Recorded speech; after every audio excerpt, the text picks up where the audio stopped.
Hello ladies and gentlemen. Today I'd like to talk about decline analysis in future.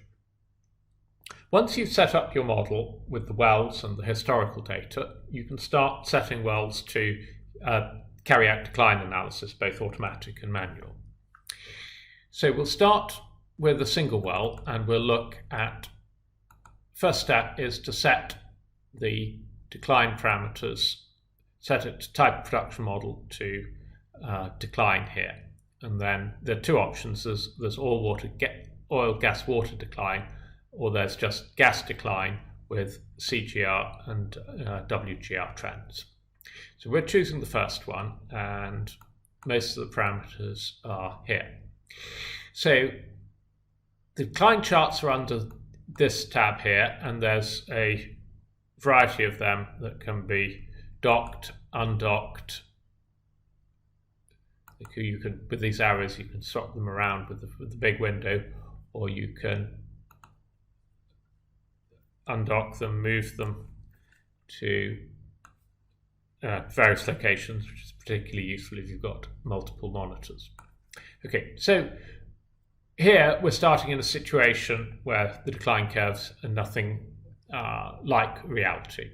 So in such a situation, it's often useful to start with the automatic decline. So that's set here, and when we do that, we've still got quite a few choices, and for each set of our choices, Future will carry out the automatic decline, including selection of the interval with the best fit. So here we've got an oil cut decline with a liquid trend. But we could alternatively have taken an oil rate decline here. It's a hyperbolic curve. Let's perhaps put it back to exponential to make it more directly comparable. Or indeed, we could have had oil rate and oil cut declines, and then which then determine the liquid trend, and that's that. You can also, whether it's both in manual decline but also in automatic, you can choose what type of curve. So we could go for hyperbolic here, and you can also the B factor is taken to be a question of judgment, so that's not fitted. It's input from the user. And general pattern in Future is when you move away from the box, then it'll act on it. Okay, so coming back to, and then on the gas decline side, we've got an option. Let's have a look at the gas rate versus cumulative.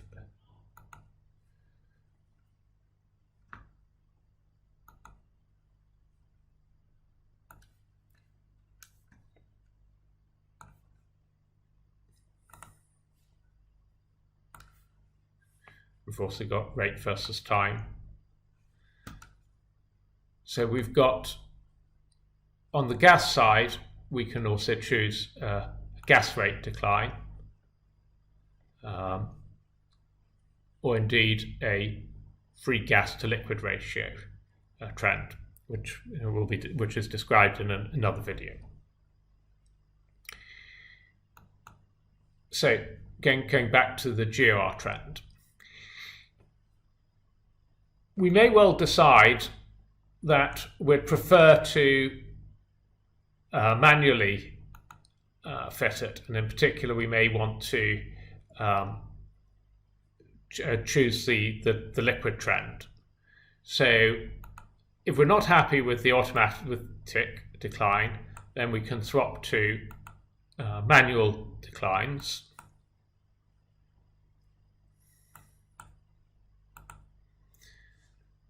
And with that,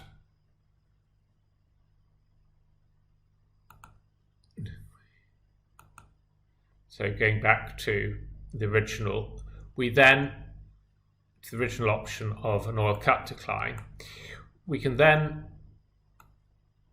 move the points on the in this case for the oil cut decline, we can move it on the water cut versus cumulative oil, or indeed, once I find it, we can move it on the rate versus time plot. So, for example, we can adjust there, and then we'll see a change going through on that plot. So you can specify a plateau period if you so wish, in which case you can, again, you can move it. You can move these points individually.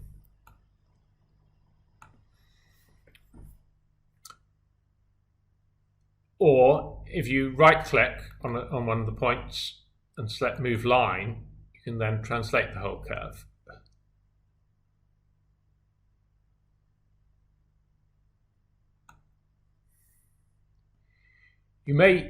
This coloured point here is special to the hyperbolic, and it enables you to adjust the degree of curvature of the curve. If you don't want to be able to change that, if you want, for example, to stick to a fixed B value determined by engineering considerations, then there is an option under settings to that effect. So if we go to the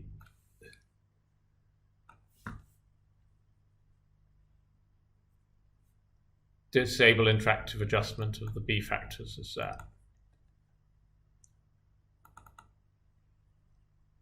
And then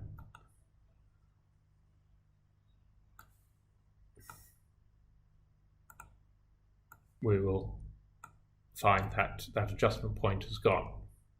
So on the manual side, you generally move the individual points. We can get rid of our plateau if we don't. Normally, we don't want one. Then we've also got the options of honouring the last prior historical or the last prior well test. If we do that, then the behaviour changes slightly in that the curve pivots around that last point. So when you move here, for example, you'll see it.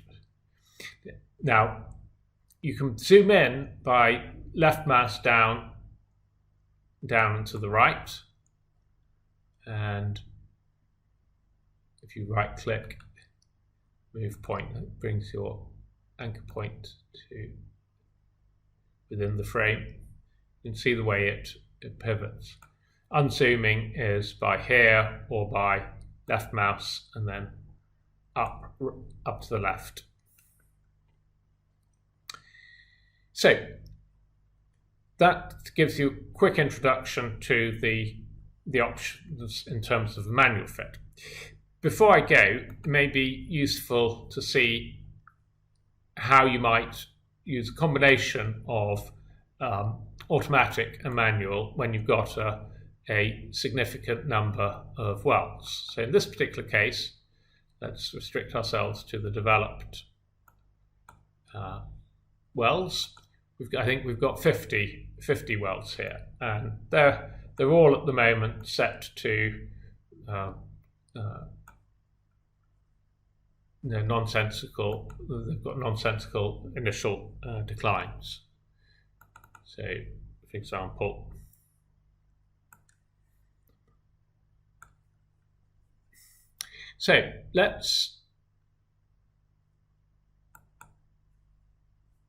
we can set them all to automatic, and let's see what happens. So selecting them all and then editing them in a table manner, we'll change the decline fit method to automatic to fit for historical.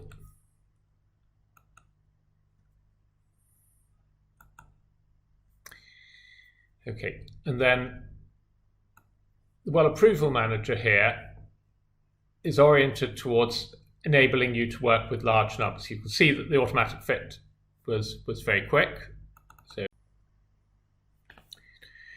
So the sorting on the decline auto fit results enables us to quickly identify the wells that it would be best to, even in the quickest of work, to set to manual. And so we can go through them. We can reset them all to manual here.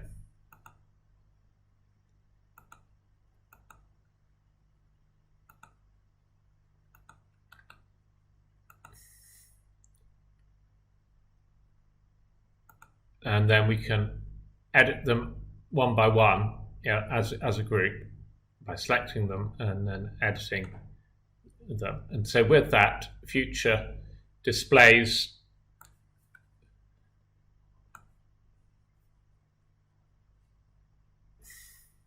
the charts, and it enables you to navigate from one to the other. Let me just rearrange these a bit. And it also displays the trends from these grey ones. Optionally, you can display the main trend from the other ones in the group. So here, for example,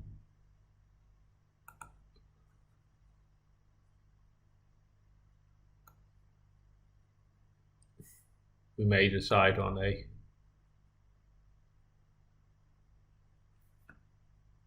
more reasonable trend there. You can then move to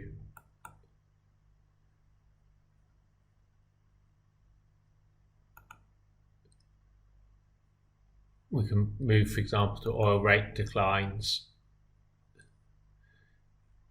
Move back to this one, set it to oil rate, and we've got and now there's an issue here that with displaying the curves from the other wells, where it's giving too wide a range. So let's disable that. Tools, options, and then we'll set it to 0. So we're just showing one well at a time.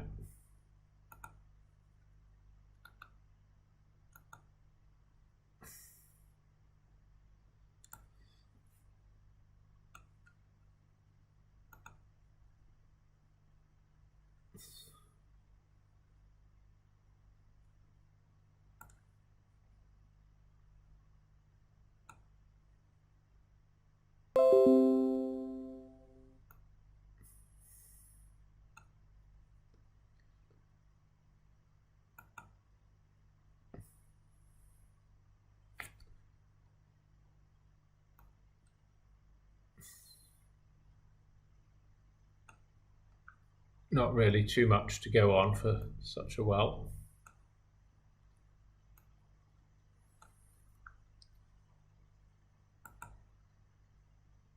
Again, not a huge amount to go on, but that does seem a bit harsh.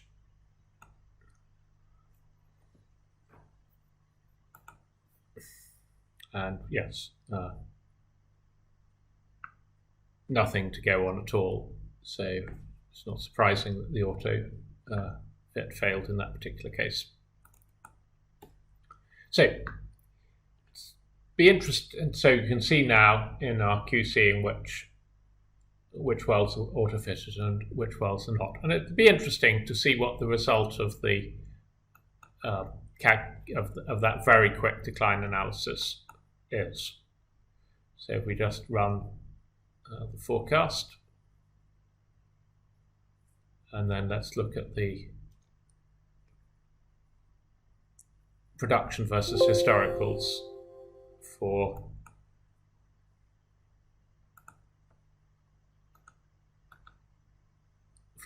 this group of wells. And you can see already it's not an impossible forecast. Okay, well, thank you.